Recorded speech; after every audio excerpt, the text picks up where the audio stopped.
ngaranna ge Sikabayan mun teu pikaseurieun nya pikasebeleun saperti dina carita anu rek dipedar di dieu. Assalamualaikum sampurasun.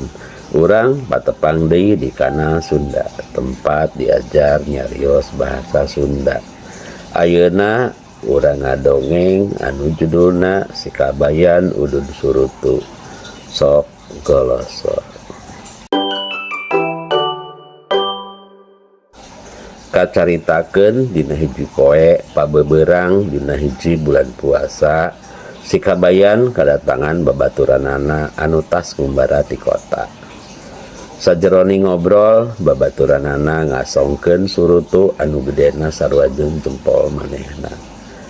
Tah yeuh Kabayan surutu oleh-oleh ti kota, ceuk babaturanana bari ngasongkeun surutu sabatang. Nuhun atuh, ceuk Sikabayan narima bari atoh pisan. Beres ngawangkong geus babaturanana balik, Sikabayan sura seuri bari ngidik-ngidik surutu anu pamere babaturanana. Terus kumanehna diambean bari narik napas semu anu nikmat. Seungit geuning euy gerentos hatena. Geus kitu jorojoy hatena hayang ngudud eta surutu harita keneh. Tapi di dinya mah teu mungkin. Da lantaran harita teh bulan puasa. Era ku batur nu paruasa, ceuk manehna dina hatena.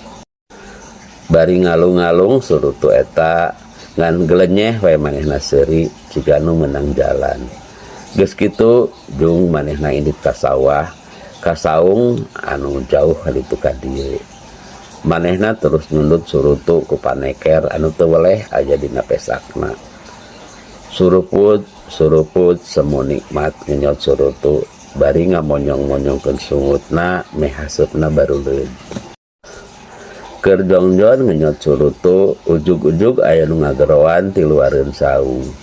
Kabayan keur naon di dinya? Kasampak teh mitohana geus aya di sisi saung. Untung mitohana can nempoeun yen manehna keur udud. Gebeg atuh Sikabayan teh reuwas satakar kebek. Surutuna anu hurung keneh teh beus wae diselapkeun dina kopeahna anu keur dipake. Aya naon bah, ceuk Sikabayan neger-neger maneh. Ari mitohana lain ngajawab, manehna kalah kanyidik-nyidik kopeah Sikabayan anu katempo aya haseupan. Ari kopeah maneh kunaon Kabayan, jiga anu aya haseupan kitu kaduruk boa. Mitohana nanya bari tutujuk. Ah piraku bah, ceuk Sikabayan api-api teu ngarasa yen kopeahna geus dipinti ka sundut. Ah sia mah kadia urang tempo, cek mitohana terus nyabut kopeah Sikabayan. Nurus tunjung sia batur mah puasa, ari maneh ngadon udu di dieu, cek mitohana.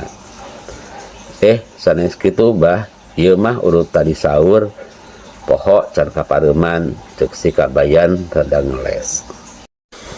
Tapi mitohana teu tulus ngambek kulantaran nempo yen anu aya dina kopeah Sikabayan teh surutu. Ih, ieu mah ngeunah jiga nama surutu mahal ka tempat nama, ceuk mitohana bari terus ngenyot surutu Sikabayan. Atuh ningali kitu Sikabayan jeung mitohana arudud surutu dina saung eta nepi ka beakna. Mung sakitu dongeng anu judulna Sikabayan Udud Surutu. Mugi katampi, hatur nuhun. Assalamualaikum warahmatullahi wabarakatuh.